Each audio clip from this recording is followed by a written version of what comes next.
So hello guys, कैसे हो आप सब। आशा करता हूँ कि आप सब बहुत ही बढ़िया होंगे। तो दोस्तों, आज हम एक बार फिर से आपके लिए भारत की 5 सबसे बड़ी सरकारी नौकरियां लेके आए हैं। लेकिन वीडियो स्टार्ट करने से पहले आपको बताता चलूं कि इन जॉब्स की पॉपुलैरिटी थोड़ी कम है, जिसके कारण इन जॉब्स में कंपटीशन भी थोड़ा कम है। इसीलिए ये करियर विकल्प शायद आपके करियर को शानदार बना सकते हैं, लेकिन इसके लिए आपको हमारा ये वीडियो पूरा देखना होगा। Number 5, chief commissioner of income tax department. तो दोस्तों, हमारे देश में इनकम टैक्स चीफ कमिश्नर का पद एक सुनहरे पद के रूप में जाना जाता है, और जाना भी क्यों न जाए। जब जॉब अच्छी हो और इसके साथ ही उसकी सैलरी भी अच्छी हो तो निश्चित तौर पर तैयारी करने वाले छात्रों के लिए ये एक सपना होता है। इनकम टैक्स चीफ कमिश्नर की नौकरी को लोग रॉब वाली नौकरी भी कहते हैं। आपको बता दें कि इनकम टैक्स चीफ कमिश्नर एक अधिकारी पद है जिसमें भारत सरकार का विभाग CBDT अर्थात केंद्रीय प्रत्यक्ष कर बोर्ड में एक महत्वपूर्ण पद पर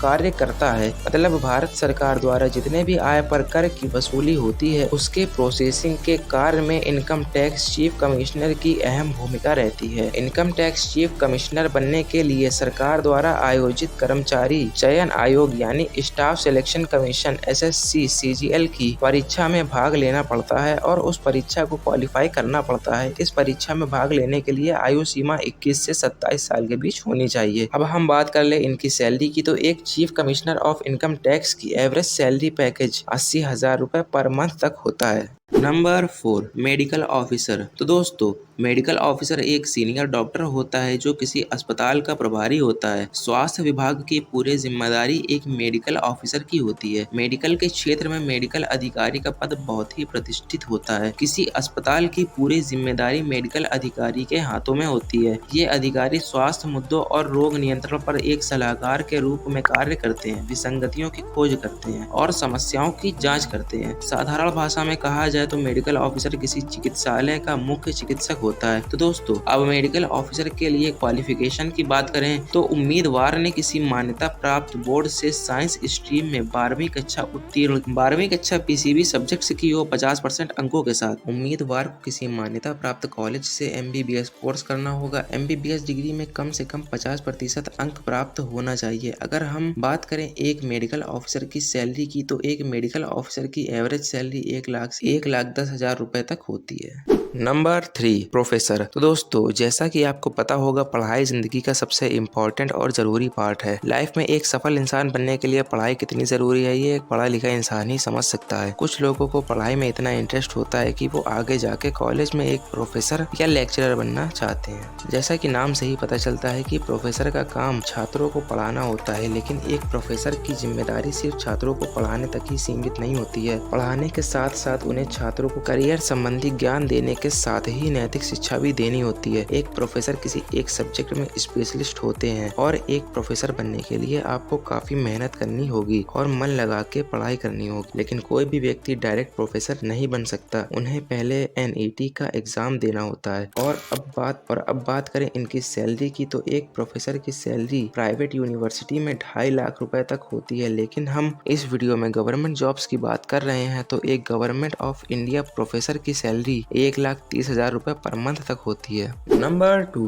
मरीन इंजीनियर। तो दोस्तों, अगर आप उन लोगों में से हैं जिन्हें समुद्र व उसकी लहरों से लगाव है और समुद्र में घूमना पसंद है, तो मरीन इंजीनियरिंग के क्षेत्र में आप अपना करियर बना सकते। मरीन इंजीनियरिंग एक शानदार करियर ऑप्शन है। इसमें आपको देश विदेश घूमने की सहूलियत के साथ इंजीनियरिंग की दूसरी ब्रांचेस के मुकाबले अच्छी सैलरी मिलती है। मरीन इंजीनियरिंग का कार्य जल पोतों निर्माण, रख रखाव और इंस्टॉलेशन से जुड़ा होता है। इन दिनों जहाज भी मॉडर्न टेक्नोलॉजी और इक्विपमेंट से लैस रहने लगे हैं, जिन्हें हैंडल करने के लिए मरीन इंजीनियर्स की जरूरत पड़ती है। और इस फील्ड में जाने के लिए उम्मीदवार को इंटर में फिजिक्स, केमिस्ट्री, मैथ से 50% अंक प्राप्त होने चाहिए और उम्मीदवार की उम्र 17 से 25 साल के बीच होनी चाहिए। इसके अलावा इस क्षेत्र में उन्हीं लोगों को जाने का मौका मिलेगा जिन्होंने IMU द्वारा आयोजित कॉमन एंट्रेंस टेस्ट की परीक्षा उत्तीर्ण। अब हम बढ़ते हैं इनकी सैलरी की तरफ, तो एक गवर्नमेंट ऑफ इंडिया के मरीन इंजीनियर की एवरेज सैलरी 1,40,000 रुपए पर मंथ तक होती है।